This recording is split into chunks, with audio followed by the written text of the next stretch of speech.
రాజకీయాలపై రాజకీయ పార్టీలపై కులాలు ఆధిపత్యం చలాయించాలనుకుంటున్నాయా?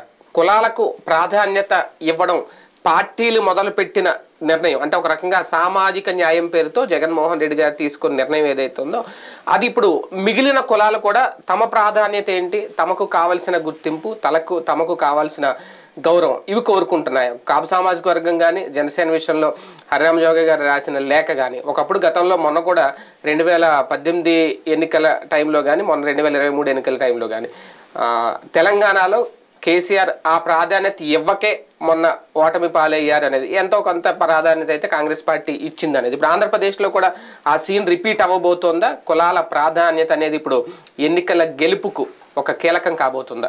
ఇదే అంశం మీద చర్చించే ప్రయత్నం చేద్దాం. సార్, కులాల వారీగా డిమాండ్లు ఒక రకంగా పార్టీలే అవి చేసినాయేమో అని అనుకోవాలేమో. సామాజిక న్యాయాన్ని పెట్టినా, సోషల్ ఇంజనీరింగ్ పెట్టినా, పదం ఏది పెట్టినా ఒక అలవాటు అయితే చేసేసారు. ఇప్పుడు కులాలు వచ్చి ఇప్పుడు కాపు సామాజిక వర్గం ఇంకో కులం వచ్చి మా కులానికి ప్రాధాన్యత ఇవ్వట్లేదు, జనాభా తమాషా ప్రకారం ఆ రేషియో ప్రకారమే సీట్లు కేటాయించాలనే డిమాండ్లు తెర మీదకి వస్తున్నాయంటే ఏంటి కారణం? కాలక్షేప మాటలు దాన్ని ఏమంటారు, హడావిడి చేసుకోవడం, ఎవరికాడు తనకి సీట్ కావడం కోసం కులాన్ని తీసుకురావడం తప్పించి. ఇప్పుడు ఫర్ ఎగ్జాంపుల్ ద్వారంపూడి చంద్రశేఖర్ రెడ్డి అక్కడ కాకినాడలో ఎంతమంది రెడ్లు ఉన్నారు బేసిక్గా? లేదా చంద్రబాబు నాయుడు కుప్పంలో ఎంతమందికి అమ్మున్నారు? లేదంటే దాని పేరేంటి, మన లోకేష్ పోటీ చేస్తున్నారు మంగళగిరిలో ఎంతమందికి అమ్మున్నారు? అసలు ఎట్లాగ ఇస్తారు అసలు? అదే కదా అనేది ప్రాక్టికల్ గా మంగళగిరిలో ఆళ్లరామకృష్ణారెడ్డి. కాబట్టి ఇవన్నీ కూడా మనకి మీడియా హైప్ ఎక్కువ. ఒక కాన్సెప్ట్ ఏంటంటే 4 నుంచి 5% ఓట్లు అనేటువంటిది. వాళ్ళకి అసలు ఆ కులాల ఓట్లు ఎన్ని ఉన్నాయి? కమ్మ సామాజిక వర్గం, రెడ్డి సామాజిక వర్గం, వాళ్ళు ఒక 6, వీళ్ళు ఒక 7 ఉన్నారు. రాష్ట్ర వ్యాప్తంగా మొత్తం చూస్తే 4, 5 అంటారు, 6, 7 మ్యాక్సిమం పోనీ అనుకుందాం. అంతకుమించి వాళ్ళ ఓట్లు ఏమి ఉన్నాయి? ఆ లెక్కన జనాభా దామాషా ప్రాతిపదికన అయితే అసలు బీసీ ముఖ్యమంత్రి ఈ రాష్ట్రాన్ని వెళ్ళాలి, ఎస్సీ ముఖ్యమంత్రి వెళ్ళాలి. ఎందుకు? హయ్యెస్ట్ బీసీలు ఉన్నారు, ఆ తర్వాత ఎస్సీలు ఉన్నారు, ఆ తర్వాత ఎక్కడో ఇవన్నీ చివరన ఉంటాయి. కానీ ఇక్కడ ఏంటంటే ఇండివిజువల్గా ఓన్ చేసుకోవడం అన్నది కొన్ని కులాలు కొన్ని పార్టీలు ఓన్ చేసుకున్నాయి, అంతకుమించి ఏం లేదు. ఇంకోటి అట్లాగనేసి ఇట్లాంటి కాన్సెప్ట్తో వచ్చినటువంటి వాళ్ళకి గెలుపు కూడా సాధ్యం కాలేదు. ఫర్ ఎగ్జాంపుల్ చిరంజీవి గారు సామాజిక న్యాయం అన్నారు. సామాజిక న్యాయం అంటే ఆల్రెడీ బీసీ రిజర్వేషన్ ఉంటుంది, ఎస్సీ ఎస్టీ రిజర్వేషన్ ఉంటుంది, ఇంకా సామాజిక న్యాయం ప్రత్యేకించి ఏముంటుంది అంటే రాజ్యాధికారంలో సామాజిక న్యాయం అనేటువంటి అంశం తీసుకుని వచ్చారు. ఆ రోజున్న 294 సీట్లలో 100 సీట్లు బీసీలకు ఇచ్చారు, ఫస్ట్ టైం ఆంధ్రప్రదేశ్ చరిత్రలో. మరి బీసీలు ఆయన నెత్తిన పెట్టుకోలేదే, గెలిపించలేదే. గెలిచింది చివరికి ఆయనకి వేసిన ఓట్లు కాపు సామాజిక వర్గం. అంటే అక్కడ కాపు లోన్ చేసుకున్నారు కానీ బీసీ లోన్ చేసుకోలేదు. ఇక్కడ ఇవన్నీ మనిషిని బట్టి పాయింట్ని బట్టి నడుస్తాయి తప్పించి. జగన్మోహన్ రెడ్డి గారు కూడా బీసీలకి ప్రాధాన్యత ఇస్తున్నారు కదా. అవును, కానీ బీసీలు వేస్తారు అనేది చూడాలి రేపు పొద్దున. ఈయన తెగిస్తున్నాడు. ఇప్పుడు బీసీలు ఓన్ చేసుకుంటారు లేదు, అప్పుడు ఓన్ చేసుకోలేదు. మరి ఆ రోజున తెలుగుదేశానికే పడ్డాయి బీసీ ఓట్లు. అంటే అప్పుడు కూడా పీఆర్పీ విలీనం చేయకుండా ఉండుంటే తర్వాత ఏమైనా మార్పు వచ్చేదేమో అనేది ఇచ్చినప్పుడు కదా తేలాల్సింది. ఫస్ట్ ఇచ్చినప్పుడు రిజల్ట్ వస్తే రెండో వాడికి చెయ్యాలని. ఇప్పుడు నేను నిదానంగా చూస్తానంటే ఇక ఆ తర్వాత నీకు ఎట్లాగిస్తాడు? ఇప్పుడు ఫర్ ఎగ్జాంపుల్ ఎగ్జామ్ హాల్లోకి వెళ్ళాక అక్కడ పరీక్షలు రాయాలి, కానీ నాకు మంచి సబ్జెక్ట్ ఉంది ఇప్పుడు చూద్దాం అనుకుంటున్నాను, అది మార్కులు ఎట్టేస్తాడు, చూసిన తర్వాత నెక్స్ట్ ట్రిప్ ఎత్తాలి అంటే ఎట్టుంటుంది? ఇప్పుడు చిరంజీవి ఆంధ్రప్రదేశ్ చరిత్రలో ఇప్పుడు వెరీ సింపుల్ లాజిక్ ఏంటంటే, మంత్రులు బోల్డ్ ఇచ్చారు, మా వాళ్ళు చాలామంది మంత్రులుగా చేశారు, మా వాళ్ళు చాలామంది డిప్యూటీ సీఎంలుగా చేశారు, ఇప్పుడు మాకు కావాల్సింది రాజ్యాధికారం అని కాపు సామాజిక వర్గం అడుగుతుంది. అంతే కదా, అడిగేవాళ్ళు బయటకు వచ్చి మాట్లాడేవాళ్ళు అది మాట్లాడుతున్నారు. బీసీలకైతే ఆ లెక్కనైతే అసలు మేము జనాభా ప్రాతిపదికన ఎక్కువ, ప్లస్ ఎన్నో ఏళ్ళ నుంచి మా వాళ్ళు బీసీలు ఉన్నారు, ప్లస్ డిప్యూటీ సీఎంలుగా చూస్తే కాపులకి చినరాజప్పకి ఇప్పుడు ఈయన ఎట్లా ఇచ్చుకొచ్చారు, ఇది అంబటి రాంబాబు, కొట్టు సత్యనారాయణ, అట్లాగే అంతకుముందు ఆయన చినరాజప్పకి ఇచ్చారు. అంతే కదా, ఆయన ఒకరికి ఇచ్చారు, ఈయన 2 టర్మ్స్ గా ఇద్దరికి ఇచ్చారు. గుడివాడ అమర్నాథ్కి ఇచ్చారు, అంటే డిప్యూటీ సీఎం డిప్యూటీ సీఎంలు ఇచ్చేశారు. కాబట్టి ఇక్కడ ఈ డిప్యూటీ సీఎంల కాన్సెప్ట్ వాళ్ళు ఇచ్చారు, వీళ్ళు ఇచ్చారు. బీసీ పరంగా చూస్తే అప్పుడు బీసీకి ఇచ్చారు, ఇప్పుడు బీసీకి ఇచ్చారు. ఇద్దరికి డిప్యూటీ సీఎం గా అప్పుడు బీసీకి ఒకళ్ళకి ఇచ్చారు, ఇప్పుడు ఇచ్చారు కదా బీసీలకు కూడా. అంటే వీళ్ళు 5 కదా, ఏది జగన్ 5 డిప్యూటీ సీఎంలు అప్పుడు 2. ఏదైనా సరే అప్పుడు బీసీలకు ఇచ్చాడు కదా ఆయన కూడా. కేఈ కృష్ణమూర్తికి ఇచ్చి వచ్చా, ఇప్పుడు 2.5 ఏళ్ళకి ఒక బీసీకి, ఇప్పుడు కూడా ఒక బీసీకి ఇచ్చారు కదా డిప్యూటీ సీఎంలు. మరి డిప్యూటీ సీఎంల దాకా బీసీలు కూడా వచ్చారు. అంటే కాపు బీసీ ఒకేసారి ఈ 10 ఏళ్లలో రాష్ట్ర విభజన తర్వాత డిప్యూటీ సీఎంలుగా కాపు బీసీ అప్పుడు ఉన్నారు చంద్రబాబు టైంలో, ఇప్పుడు ఉన్నారు. ఇప్పుడు బీసీలో ఎవరున్నారు? బీసీకి ఇచ్చారు కదా మొత్తం ఎస్సీలకే కదా. లేదు ఎస్సీకి ఒకటి, మైనారిటీ ఒకటి, ఎస్టీ ఒకటి, కాపు ఒకటి, బీసీ ఒకటి. ఇప్పుడు కొట్టు సత్యనారాయణ డిప్యూటీ సీఎంఏ కదా, ఆయనకి ఇచ్చారు కదా మొన్నటిసారి. అది కాపు సామాజిక వర్గం నుంచి, అంటే ఆయనకు దేవాదాయ శాఖ అదే ఇచ్చారు కదా. అంటే డిప్యూటీ సీఎం తో పాటు ఒక శాఖ ఇస్తారు కదా. అట్లాగే మొన్నటిసారి ఒక డిప్యూటీ సీఎంకి ఇచ్చుకొచ్చారు బీసీకి. ఇట్లాగా ప్రతిసారి కూడా ఒక డిప్యూటీ సీఎం ఈయన 2 టర్మ్లో 2 డిప్యూటీ సీఎంలు ఇచ్చారు బీసీ నుంచి. అటు ఆయన 5 ఏళ్ళు కూడా ఒక కాపుకి ఒక బీసీకి ఇచ్చుకొచ్చారు, చంద్రరాజప్పను అటు పక్కన ఇది కేఈ కృష్ణమూర్తి. కాబట్టి ఇద్దరు కూడా డిప్యూటీ సీఎంలు కూడా ఇచ్చేసారు. ఇప్పుడు సీఎం పోస్ట్ కి నెక్స్ట్ ప్రమోషన్ ఏంటి? అది ఒకటే కదా, అంతే, ఇంకేముంది మధ్యలో. అటు కాపు అదే ఆశిస్తాడు, ఇక్కడ బీసీ అదే ఆశిస్తాడు. కానీ బీసీల తరపున లీడర్ ఎవరు ముందుకు వచ్చి మాకు సీఎం కావాలని అడగట్లేదు, ఓన్ చేసుకోవట్లేదు. ఇక్కడ వీళ్ళు ఓన్ చేసుకుంటున్నారు. అది ఇప్పుడు లాజిక్ అలా. అంటే పరిస్థితులు మారుతున్న కొద్దీ రెడ్డి కమ్మ సామాజిక వర్గాల ఆధిపత్యాన్ని మిగిలిన కులాలు యాక్సెప్ట్ చేయలేకపోతున్నాయి. ఇప్పుడు అది ఉత్తుత్తి మాట అండి. ఇప్పుడు ప్రస్తుతం నడుస్తున్నది అక్కడ చంద్రబాబు, ఇక్కడ జగన్మోహన్ రెడ్డి. ఎంత మించి ఇంకేముంది? మూడో వైపున పవన్ కళ్యాణ్. ఇంకెక్కడ ఉన్నదని వాస్తవంగా ఓన్ చేసుకోలేకపోవడానికి ఇక్కడ ఎవరు కూడా. అంటే అగ్రవర్ణాలు 20% ఉంటే మిగిలిన కులాలు బీసీలు కానీ కాపు వీళ్ళకి 80% మంది ఉంటారు. వాళ్ళకి ఇప్పుడు కులాల రేషియో చూసుకుంటే వాళ్ళకి ఎక్కువ సీట్లు ఇవ్వాలి. అట్లాగే పార్టీలు అట్లాగా మనం నాయకత్వాలుగా ఆ కులపు వాళ్ళనే అంగీకరిస్తున్నాం. అక్కడ కులం రూట్లో చూడట్లేదు. చంద్రబాబు నాయుడు కులం రూట్లో చూస్తే కమ్మ సామాజిక వర్గం అసలు అధికారంలోకి రాకూడదు కదా. రెడ్డి సామాజిక వర్గం నుంచి జగన్మోహన్ రెడ్డి రెడ్డి సామాజిక వర్గం చూస్తే అసలు అధికారంలోకి రాకూడదు కదా. కానీ ఈ రాష్ట్రాన్ని పరిపాలించి సుదీర్ఘకాలం పాటు వాళ్లే కదా. వాళ్ళకి వెనకాల ఉన్నటువంటిది అటు బీసీలైనా, ఎస్సీలైనా, ఎస్టీలైనా వాళ్ళనే నమ్ముతున్నారు కదా. మా వాళ్ళు కావాలి అంటే అట్లాంటి ఒక నాయకుడు తయారు కాలేదు. కానివ్వలేదు అనాలా, కాలేదు అనాలా, ఎవరిష్టం వాళ్ళది. అంటే అగ్రవర్ణాలే కానివ్వట్లేదా ఈ మిగిలిన కులాల నుంచి నాయకుడిని తయారవనివ్వట్లేదు? వాళ్ళు అనుకోవాలి కదా. ఇప్పుడు పెరటి చెట్టు వైద్యానికి పనికిరాదని మన పక్కనోడు మనకు నచ్చడు. మన బీసీ మంత్రి మనకు ఆనట్లేదు, మన ఎస్సీ మంత్రి మనకు ఆనట్లేదు. వీళ్ళలో ఉన్న లోపాలు చూస్తున్నాం. అదే అవతలో ఉన్నటువంటి అగ్రవర్ణాలకు సంబంధించినటువంటి నాయకులు ఎవరైతే ఉన్నారో అటు చంద్రబాబులోనూ జగన్లో నాయకుడిని చూస్తున్నాం, కానీ మన నాయకుడిని చూడలేకపోతున్నాం. అది తప్పెవరిది? ఆయా సామాజిక వర్గాలది. మన ఇంటి పక్కన ఉన్నటువంటి వాళ్ళు ఉన్న టాలెంట్ మనకు నచ్చదు, అమెరికాలో ఉన్నటువంటి టాలెంట్ మనకు నచ్చుతుంది.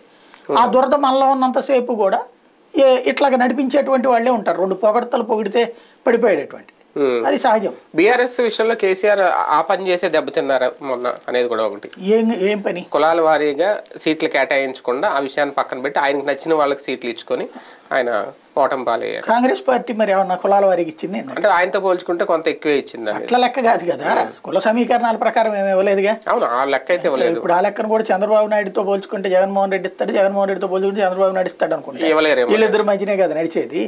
అలా కాకుండా మూడో పక్షం వచ్చి కనుక కొడితే అప్పుడు ఆ పాయింట్ వస్తుంది.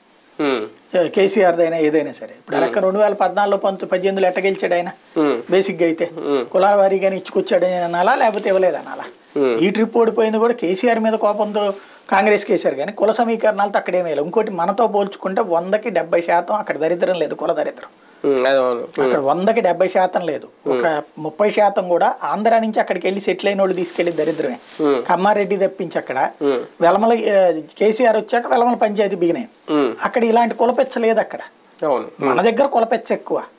కులపెచ్చతో ఉన్నటువంటి మన సమాజం అక్కడికి వెళ్ళి వాళ్ళని కలుషితం చేసింది, కానీ అక్కడ వాళ్ళ దగ్గర అంత లేదు. కానీ ఈ పరిస్థితికి రావడానికి కారణం రాజకీయ పార్టీలేనా? కులాలతో ఆడుకోవడం, లేదంటే కులాల ఓట్ల కోసం, ఓటు బ్యాంక్ కోసం సామాజిక న్యాయం ఇంకో న్యాయం పేరు చెప్పి వాళ్ళకి సీట్లు ఏది కేటాయించి ఇప్పుడు చివరికి వాళ్ళ చోతే మా కులానికి ఇన్ని ఇవ్వండి, మా కులం ఓట్లు ఇన్ని ఎక్కువ ఉన్నాయని అడిగే పరిస్థితి రాజకీయ పార్టీలు తీసుకొచ్చినాయా? వ్యక్తి జీవనానికి రాజకీయ వ్యవధానానికి పూర్తి తేడా ఉందండి. రాజకీయ పరమైనటువంటి ఆలోచనల్లో వాళ్ళకి పోస్టుల కోసం ఏదో ఒక పాయింట్ రైజ్ చేస్తూ ఉంటారు. కులం కాకపోతే మతం రైజ్ చేస్తారు, మతం కాకపోతే ఇంకొక ప్రాంతం రైజ్ చేసుకొస్తారు. రాజకీయ నాయకుడు ఒక సెంటిమెంట్ని రేకెత్తించడానికి, ఆంధ్ర రాష్ట్ర విభజన అట్లాంటి సెంటిమెంటే, సమైక్యాంధ్ర అట్లాంటి సెంటిమెంటే, అట్లాగే ఏదో ఒక సెంటిమెంట్ను ఒకటి తీసుకొస్తే పోలరైజ్ చేయడానికి ప్రయత్నిస్తాడు తప్పించి కులం అనేటువంటిది సాధారణ ప్రజలు గమనిస్తారనుకుంటే బీసీ అనేది కులం కాదు. బీసీలో 139 కులాలు. బీసీ ఒక కులం కాదు. అసలు యాదవ గౌడం చేసుకుంటున్నారా, గౌడ లేకపోతే కుమ్మరం చేసుకుంటున్నారా, కుమ్మరి కమ్మరం చేసుకుంటున్నారా? లేదు కదా. మరి అక్కడ వాళ్ళంతా సాలిడ్ అని ఎట్లా అంటున్నావు? ఈ రాజకీయ పార్టీలు సైకలాజికల్గా వాళ్ళని అట్లా మారుస్తున్నాయి తెలివిగా. కాబట్టి అవన్నీ వెనకబడిన కులాలు. అదే ఎవరు చెప్పారు వెనుకబడింది అనేది? అది కూడా వీళ్ళు సృష్టించిందే కదా. అలాకనైతే బ్రాహ్మణుల్లో పేదలు లేరా, వైశ్యుల్లో పేదలు లేరా, రెడ్లలో లేరా, కమ్మలో లేరా, కాపుల్లో లేరా? కాబట్టి కానీ మన రాజ్యాంగం ప్రకారం కొన్ని కులాలు అన్నాం కాబట్టి రాసుకొచ్చాం.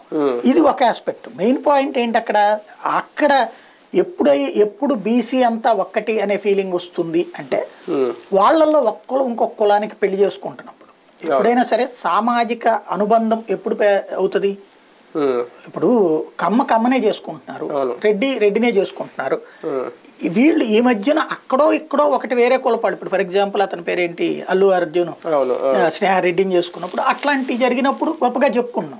కానీ రెడ్డి ఎస్సీని చేసుకోవడమో లేకపోతే కనుక కమ్మ ఎస్టీని చేసుకోవడమో చేసుకున్నప్పుడు సామాజిక పరమైనటువంటి సామరస్యత ఏర్పడుతుంది. ఈ లోపు ఏంటి, కులాల వారీగా ఎవరి కులంలో వాళ్ళు ఒక తిష్ట వేసుకున్నారు. కాకపోతే మా కులపు వాళ్ళకి చంద్రబాబు టైంలో మంచి జరిగింది, మా కులపు వాళ్ళకి రాజశేఖర రెడ్డి టైంలో మంచి జరిగింది అన్నటువంటి చర్చించుకుని ఓట్లు వేస్తున్నారు తప్పించి మా కులం వాడు వస్తేనే మేము వేస్తాం అనేటువంటి ఫీలింగ్ అక్కడ చూపించట్లేదు. అలా చూపించితే కనుక అసలు ఈ పార్టీలు ఉండవు ఇక్కడ. బేసిక్ సమస్య సామాజిక న్యాయం అనే కాన్సెప్ట్ కూడా ఎంతవరకు కులాల మధ్య చిచ్చు పెడుతుంది అంటే, సామాజిక న్యాయం అనేటువంటిది కులాల మధ్య చిచ్చు పెట్టదు, కులాలని డెవలప్మెంట్కి ఉపయోగపడుతుంది. కాకపోతే అది ప్రాక్టికల్గా జరుగుతుందా? ఇప్పుడు రాజ్యాధికారం వేరు, రాజ్యాధికారాన్ని అనుభవించేటటువంటి అవకాశం ఇవ్వడం వేరు. ఫర్ ఎగ్జాంపుల్ ఎస్సీ ఎస్టీలకు సంబంధించినటువంటి వాళ్ళకి మంత్రి పదవులు, డిప్యూటీ సీఎం పదవులు కూడా ఇస్తున్నారు. అప్పుడు సుచరిత గారికైనా ఇప్పుడు లలిత గారికి. ఈ సబితా ఇంద్రారెడ్డి అనుభవించినటువంటి హోంశాఖ, దేవేందర్ గౌడ్ అనుభవించినటువంటి హోంశాఖ, వసంత కృష్ణప్రసాద్ వాళ్ళ నాన్న వసంత నాగేశ్వరరావు అనుభవించిన, జానారెడ్డి అనుభవించినటువంటి అధికారం, ఆ లాయల్టీ వీళ్ళకి నిజంగా అనుభవిస్తున్నారా? ఒక హోం గార్డును కూడా ట్రాన్స్ఫర్ చేసుకోలేని పరిస్థితిలో ఉన్నారు వీళ్ళు. డీజీపీలు కానీ వీళ్ళు వెళ్ళి ఎప్పుడైనా రివ్యూ చేయడం చూసామా? హోంమంత్రి వెళ్ళి రివ్యూ చేయడం చూసామా? అక్కడ వాళ్ళని పేరుకి ఇచ్చి ఉత్సవ విగ్రహాల్లాగా మారుస్తున్నాయి ఇక్కడ ఉన్నటువంటి తెలుగుదేశం కానీ, వైఎస్ఆర్ కాంగ్రెస్ పార్టీ కానీ, కాంగ్రెస్ పార్టీ కానీ, టీఆర్ఎస్ అయినా ఎవరైనా సరే పేరుకి అది ఒక మన వాళ్ళకి ఇప్పించుకోవడానికి అది ఒక అస్త్రం అవుతున్నది తప్పించి దాని ప్రాతిపదికన జరగట్లా. అంటే దీనికి దానికి డిఫరెన్స్ ఏంటి? సామాజిక న్యాయానికి లేదంటే కులాల వారీగానే మాకు సీట్లు కేటాయించని డిమాండ్కి తేడా ఉంది. సామాజిక న్యాయం అనేటువంటిది వచ్చేటప్పటికి ఆయా వర్గాల్లోని అట్టడుగు వర్గాలు డెవలప్ కావడం. ఇప్పుడు కమ్మ సామాజిక వర్గంలో 100కి 99 మంది విద్యావంతులే ఉంటారు. రెడ్డి సామాజిక వర్గంలో 100కి 99 మంది విద్యావంతులే ఉంటారు. అయితే ఈ అగ్రకులాలుగా చెప్పబడుతున్న వాళ్ళలో 100కి 99% మంది విద్యావంతులే ఉన్నారు. ఆర్థికంగా వెనుకబడి ఉండొచ్చు, విద్యాపరంగా చూస్తే 100కి 99 మంది ఉన్నారు. కానీ బీసీ ఎస్సీ ఎస్టీలో అలా లేరు. 10th క్లాస్తో డిస్కంటిన్యూ అయిన వాళ్ళు, 10th కూడా చదవనటువంటి వాళ్ళు వీళ్ళు ఉన్నారు. సామాజిక న్యాయం అంటే వాళ్ళకి అప్లిఫ్ట్ వ్యక్తిగతమే. ఇది రాజ్యాధికారం ఈజ్ డిఫరెంట్. రాజ్యాధికారం అనేటువంటిది పదవి, అంటే ప్రధానమైనటువంటి ముఖ్యమంత్రి పదవులు అందుకోవడం, లేదా తమ ఏ శాఖ అయితే తీసుకుంటారో ఆ శాఖలో పూర్తి స్వేచ్ఛగా పనిచేసుకోవడం. ఇది రాజ్యాధికారానికి సంబంధించిన అంశం. ఫర్ ఎగ్జాంపుల్ ఒక ఎస్సీ సంక్షేమ శాఖ మంత్రి ఉన్నాడు, తను ఒక నిర్ణయం తీసుకుని ఎస్సీలందరికీ రాష్ట్రంలో పారిశ్రామికవేత్తలుగా తలకు ఒక 25 లక్షల రూపాయలు డబ్బులు ఇచ్చేయాలి, లేకపోతే కనుక తలకు ఒక 10 లక్షల రూపాయలు పెట్టాలి అని చెప్పి డెసిషన్ తీసుకోగలిగిన స్థితిలో ఉన్నాడా ఎస్సీ సంక్షేమ శాఖ మంత్రి? లేదు. ఫర్ ఎగ్జాంపుల్ మార్కెట్ యార్డులోనే ఉన్నటువంటి మార్కెట్ యార్డుల్లో 30% ఎస్సీలకి ఇచ్చేయాలి, ఎస్సీలను చైర్మన్లుగా పెట్టాలి అని చెప్పే అధికారం, ఒక చట్టాన్ని తీసుకొచ్చే అధికారం ఉందిగా, తేగలడా అతను? లేదు కదా. అప్పుడు రాజ్యాధికారం ఎక్కడ అనుభవిస్తున్నట్టు? అంటే పైన కూడా అగ్రవర్ణాలు అగ్రకులాలు ఉండడం బట్టి కింద ఉన్న మంత్రులు కానీ ఎమ్మెల్యేలు కానీ ఆ అధికారాలు తీసుకోలేకపోతున్నారు, ఆ అధికారాన్ని చలాయించలేకపోతున్నారు. అదే కదా మరి రాజ్యాధికారం అందుకే అంటుంది. వాళ్ళు డైరెక్ట్ గా అయినప్పుడు చేయగలగాలి. ఫర్ ఎగ్జాంపుల్ ఉత్తరప్రదేశ్ లాంటి చోట్ల, బీహార్ లాంటి చోట్ల ఇప్పుడు కర్పూర్ ఠాకూర్ అనేటువంటి ఆయనకు మన భారత రత్న ఇచ్చారు. ఆయన ఒక నాయి బ్రాహ్మణ్. ఆయన రాజ్యాధికారాన్ని అందుకున్న తర్వాతన ఇవాల్టి వరకు కూడా బీసీలే రాజ్యాధికారం అందుకున్నారు బీహార్లో. ఇంకొక కులం రాలా అక్కడ, అగ్ర కులాలు ఎవరు రాలా. నిన్న పార్లమెంట్ లో మోడీ గారు కూడా చెప్పారు అది. కాబట్టి ఇక్కడ పాయింట్ ఏంటంటే అలాంటి స్టేజీ వస్తదేమో అని భయంతో వీళ్ళు పదవులు అయితే వాళ్ళకి ఇస్తారు, ఇదిగో నేను బీసీకి ఇన్ని ఇచ్చాను, ఎస్సీకి ఇన్ని ఇచ్చాను, ఎస్టీకి ఇన్ని ఇచ్చానని చెప్తారు. కానీ వాళ్ళకి నిజమైన స్వేచ్ఛ ఇయ్యరు. వాళ్ళు కూడా ఏంటంటే మనం ఇండివిజువల్ గా వీళ్ళని దాటిపోలేం కదా, ఒక జగన్ను ఒక బాబును. కాబట్టి వాళ్ళని పొగుడుతా గడిపేస్తుంటారు. అచ్చెన్నాయుడికి మించినటువంటి పలుకుబడి ఉందా? మరి అచ్చెన్నాయుడు ఏమన్నా డామినేట్ చేయగల తెలుగుదేశంలో? లేదు, ఏమంటే నేను రాష్ట్ర అధ్యక్షుడిగా ఉన్నాను, నేను చెప్తున్నాను ఆంధ్ర మొత్తం మీద కలిపితే కులస పరంగా చూస్తే ఈ దఫా 70 సీట్లు బీసీలకు ఇవ్వాల్సిందే అని చెప్పగలడా అతను? కానీ రాజ్యాధికారం అనేది ఒకరిస్తే తీసుకోవడం వేరు, వాళ్ళకి వాళ్ళు సాధించడం వేరు. ఆంధ్రప్రదేశ్లో ఆ పరిస్థితి అయితే కనిపించట్లేదు. ఎందుకు? ఎవరు పార్టీలు లేరు కదా. ఇప్పుడు కాపు సామాజిక వర్గం నుంచి నాటికి ఆ మధ్య చిరంజీవి, ఇప్పుడు పవన్ కళ్యాణ్ వచ్చారు. బీసీలో అట్ట ఎవరు రావట్లేదు కదా. ఎవరో వచ్చారు కానీ రామచంద్ర యాదవ్ ఇలా ఎవరో వచ్చారు కానీ అవన్నీ క్యాజువల్. అంటే పార్టీలు అయితే పెడుతున్నారు, జనంలోకి తీసుకువెళ్ళడం, జనాదరణ పొందడం, జనాల్ని చైతన్యపరచడం మెయిన్. ఏంటంటే నేను ఇందాక చెప్పినట్టు ఓసీఎల్లో ఎడ్యుకేషన్ సిస్టమ్ ఉండటం వలన ఆ అవగాహన శక్తి, ఇండీప్ ఆలోచన ఉంది. బట్ వాళ్ళల్లో ఆ చదువు తక్కువగా ఉండటం వలన ఆ విధమైనటువంటి ఆలోచన రాని వీళ్ళు కూడా ఏం చేస్తున్నారు, కాస్త సంక్షేమ పథకాలు ఇవ్వడమో లేకపోతే కొంతమందికి పదవులు ఇచ్చేసేసి ఆ డైరెక్టర్లు ఈ డైరెక్టర్లు ఇచ్చేసేసి వాళ్ళని ఆ స్థాయిలో సంతృప్తపరుస్తున్నారు తప్పించి అంతకుమించి ఎదగనియట్లా. అంతకుమించి ఎదగనియట్లా. ఇప్పుడు ఒక బీసీ మంత్రితో కూర్చోబెట్టి సమీక్ష చేయించి ఆ బీసీ మంత్రి ద్వారా ఇదిగో ఇతనిలో ఇంత టాలెంట్ ఉందని ప్రూవ్ చేయడానికి జగన్మోహన్ రెడ్డి సిద్ధంగా ఉన్నాడా, చంద్రబాబు నాయుడు సిద్ధంగా ఉన్నాడా? ఇప్పుడు సాధారణంగా భారతీయ జనతా పార్టీని అగ్రవర్ణాల పార్టీ అని పిలిచేవాడు. అట్లాంటిది ఒక బీసీ అయినటువంటి నరేంద్ర మోడీకి ఇచ్చాక దాంట్లో ఎవడన్నా జోక్యం చేసుకుంటున్నాడా? ఒక అద్వానీనో జోక్యం ఏమన్నా చేసుకున్నాడా?